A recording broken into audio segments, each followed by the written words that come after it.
Hello everybody, my name is Paul Beckwith, and in the last few videos I've talked about a little bit about the greening of the Sahara Desert. It seems to be occurring, so I thought I would investigate that. Basically, there were periods in the past called African Humid Periods where there'd be lots of rainfall. So some of the driest deserts of the world in Africa were actually green, had rivers and lakes and vegetation and trees and so on. So I'm going to look into the Paleorecords to see when that happened and what the causes were. And then I'll talk about what's happening today. It's a bit there is some greening of some areas of the very, very dry deserts in North Africa, but those are mostly attributed to specific extreme weather events. As you know, because of the waviness of the jet stream and the changes in the position of the intertropical convergence zone, rainfall patterns are shifting in places, so we're getting more higher frequency of rainfall events in the dry deserts, and that's causing a temporary greening. It doesn't necessarily mean that the whole desert is trending to greening. So let's have a look at some of the details from what I've been able to determine. So this is a map here of different so-called terrestrial vegetation biomes or ecozones or ecoregions. So we're focusing in this video on North Africa, and arid desert is the darkest brown, and then they call it xeric, that's lacking water. Shrubland, the lighter brown around the darker brown. Then we have dry steppe, which is not the case here. It's more the case up in Russia. You think of steppe. Semi-arid desert is in the surrounding regions here. Okay, so this is where we're focused on. This region is, of course, the largest desert area on the planet. Okay, this is a great map. It's from this article here, Wikipedia, list of ecoregions. It's this map here is the one I'm looking at, and you can get, this is a great resource. You can look at the ecoregions of the planet, or you can look at just the ecoregions of different regions, different specific regions. So all the links are in the description. So this is a recent paper on how the vegetation changed in North Africa during the glacial cycles. So this goes back into the Paleorecords, and it was published just last year, less than a year ago. Over the last hundreds of millennia, rhythms in the Earth's astronomical motion, so the so-called Milankovitch cycles, the tilt of the Earth, the orbit of the Earth, and so on. These cycles triggered large-scale climate changes and led periodically to humid conditions in much of northern Africa. So these are known as the African Humid Periods, AHPs. And in these regions of North Africa, which are completely desert now, there were vast river networks, vegetation, wildlife, prehistoric settlements.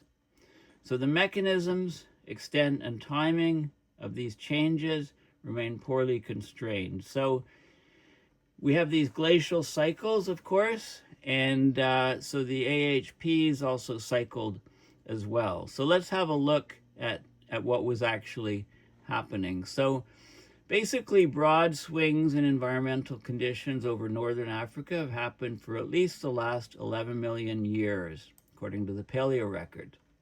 What is today a hyper-arid Sahara was formerly at times a much wetter region, adequate for sustaining perennial, so year-round water bodies and vast expanses of vegetation cover that significantly reduced dust output to the surrounding areas. So much less dust being blown by the winds. So these African humid periods, they were basically quasi-periodic intervals of enhanced moist conditions, humid climates. So feedback loops amplified the effects of changes in the Earth's orbit on the distribution of incoming solar radiation, the well-known Milankovitch cycles, causing ice ages, but also the changes in the hydrology of the deserts. Okay, the Holocene interglacial had the best known case of an African humid period, so spanning roughly, so from 11.7 thousand years ago to 4.2 thousand years ago, we had an African humid period when we had vegetation in those desert areas. You know, and they look at, there's lots of signs of evidence of this.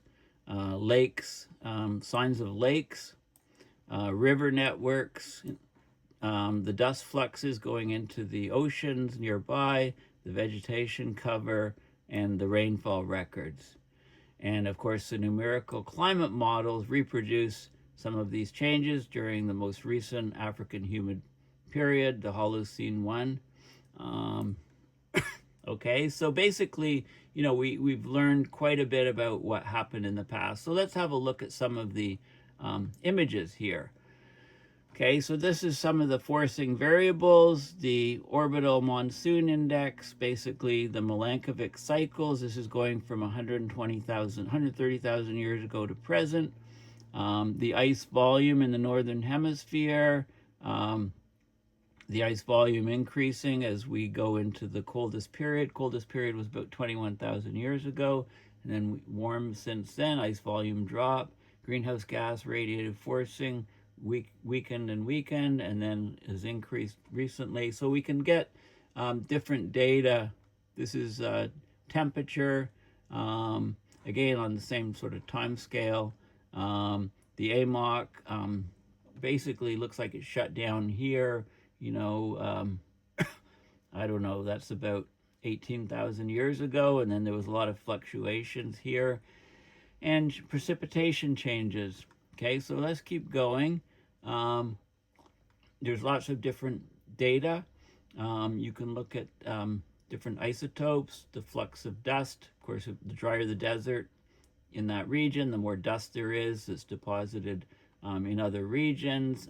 Dust pulses here.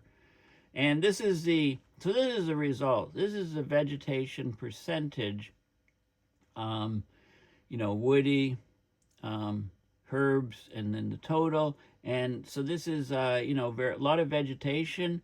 This is in the Sahara, and this is about 130,000 years ago, and then just over 100,000 years ago, and then 80,000 plus years ago. And here's the most recent period in the Holocene, right here, from, and I already said, about 11,700 years ago to about 4,200 years ago or so. And we can go on. This shows you the so the Sahara vegetation, that's repeating it in these different periods in the Paleorecords. So it's actually, they've got the 126,000 years ago, 103,000 years ago, 83,000 years ago, and, you know, 10,000 years ago. So the vegetation in the Sahara, you can see sort of where it is and how it moves. They've done lots of simulations of this sort of thing to try to understand, you know, how much vegetation there was and what happened. So we've got a lot of these different plots. Okay, this is the forcing variables over the last 8 glacial cycles, showing, this goes back even further, 800,000 years ago. You can see the different forcings in watts per square meter. This is from the orbital cycles. And then this is the, what is this? Forcing and change in vegetation here, and so on. Okay, so there's been fluctuations, not surprising, as we, on a long time scale, as we cycle through. So they They did a lot of simulations in this paper. It's the best sort of review paper of of a green desert. So they simulated the climate evolution for the last glacial cycle, and they got new estimates of the vegetation cover patterns during the last 4 African humid periods. Okay, so is this happening today? Are we going into a greening cycle? So that's the question. Okay, and from the best I can see is today's greening of the Sahara is real, but patchy and episodic. You see short-lived flushes of vegetation after intense rain events inside the desert proper, and a more systematic long-term greening just south of it in the Sahel and the Great Green Wall Belt, where they've done tremendous amounts of planting of vegetation. China has put on this initiative in Africa. As a whole, the Sahara is still expanding, it says, on multi-decadal scales. What is greening where? Inside the Sahara core. Okay, we often get these extreme weather events, right? Extreme weather events are like torrential rains inside the desert. So recent heavy rain events, often linked to unusual extratropical cyclones or a north-shifted monsoon, it's triggered rapid sprouting of shrubs and grasses, especially in low-lying areas where the water collects, and these ephemeral riverbeds. So riverbeds that come and go. They come when it rains, and then they eventually evaporate in Morocco, Algeria, Tunisia, Libya, and the southern Sahara. So it's very visually dramatic in satellite images, but it usually persists only weeks to a few months until the soils dry out. So this isn't really, but this is how the greening can be triggered, I think, from these extreme weather events. In the Sahel transition zone, so Senegal, Chad, and across to Sudan, satellite NDVI, this is a way to get the greening. And other metrics show a clear positive vegetation trend since the mid-1980s after severe drought decades.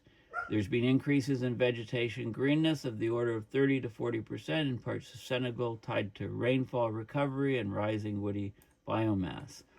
Ground data there shows roughly double leaf biomass of woody species over 1987 to 2013. So it's not just, so there is some changes, but it's very regional. Now there's something called the Great Green Wall Corridor, where there's large-scale restoration projects led by China in Africa. They're planting trees and shrubs, locally enhancing vegetation cover and soil moisture, and but progress is uneven across various countries. Okay, but you know, if you look at long-term analysis of climate and vegetation indices, you know, looking at dryness and vegetation thresholds, the overall area is still growing. The area grew 8% between 1950 and 2015. The southern dry boundary moved roughly 100 kilometers south on average, and then model projections suggest further southward advance in parts of the eastern Sahel by 2050. So local greening patches coexist with a net expansion of arid climate zones. So it doesn't look like we're heading into a thing. Excuse me, my dog is, gotta let him out.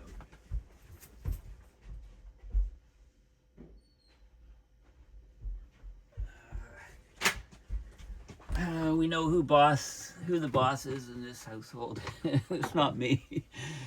Okay, so today's picture, paleoclimate and model work on African humid periods shows that true green Sahara states occur when orbital forcing and feedback shift the monsoon far north and sustain high rainfall for millennia, thousands of years. So we get these strong humid phases, can reach 10 to 15% vegetation cover across the desert. Today's greening is orders of magnitude smaller in area and persistence than those. Holocene is smaller in area and persistence. So it's smaller in area, and it's not lasting very long. It's temporary.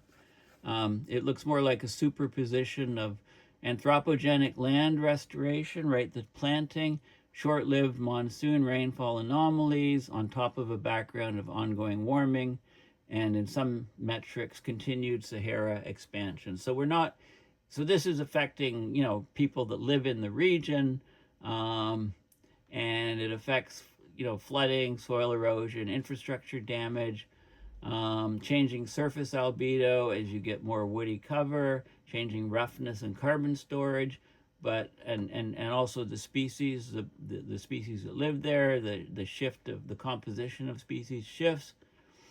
Okay, so basically, greening of the Sahara, you know, if you mean transient post-storm vegetation inside the desert and sustained regreening plus of the Sahel plus the restoration projects, that's happening today, but it doesn't represent a stable, large-scale climate reversal to a truly green Sahara like we saw in the Paleorecords. Okay, so that's the key factor. I've just got some papers that I've come across to demonstrate that. So this is a good one. Northward shifts of the Sahara Desert in response to 21st century climate change. This article here, you know, you can have a look at this. They talk about you know, their modeling and how things are shifting. And in fact, a lot of different models were looked at, and they show you know, how it's very technical paper, you know, the statistics of what they looked at. And I think they show some images here from the different models showing where, you know, what's happening today. You know, some areas are getting slightly wetter and greening, other areas are getting drier, but the general trend is to, you know, just it's not a transitional change that we had, such as what we had for the last African humid periods. Okay, so lots of data and lots of details. And then there's this paper here, analysis of the spatial temporal patterns of vegetation, precipitation, land surface temperatures, and soil moisture across the Sahara Sahel, the so-called Great Green Wall, using remote sensing data. So satellite data, looking down on it, you can see the Great Green Wall initiative started in 2007. They're trying to combat desertification and enhance sustainability. 8,000 kilometers across Africa's Sahara region, encompassing 18 key countries. So they're trying to basically fight the desert, and it's a very tough fight. And then they look using satellites to see how successful they are. That's that paper. And you know, this is a paper from an earlier paper looking at expansion of the Sahara Desert and shrinking of the frozen land of the Arctic. So this is, you know, it takes those two particular regions and looks at how, you know, assesses the landform changes from observations, climate models, etc., how things are changing. And there's some good data in here on, you know, on what North Africa is doing in terms of climate zones and different trends of the greening. Okay, so there's lots of, and then they look at the permafrost as well in this paper. Okay, so there's lots of interesting stuff, but so basically the bottom line is we've got the Great Green Wall project by China, this extensive, massive project to try to plant stuff to green parts of the desert.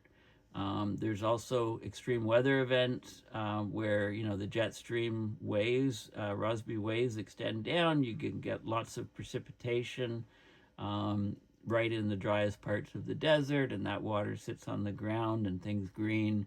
And then, you know, weeks or a month or two later, after the water's all evaporated, it goes back to being, you know, a very, very arid desert.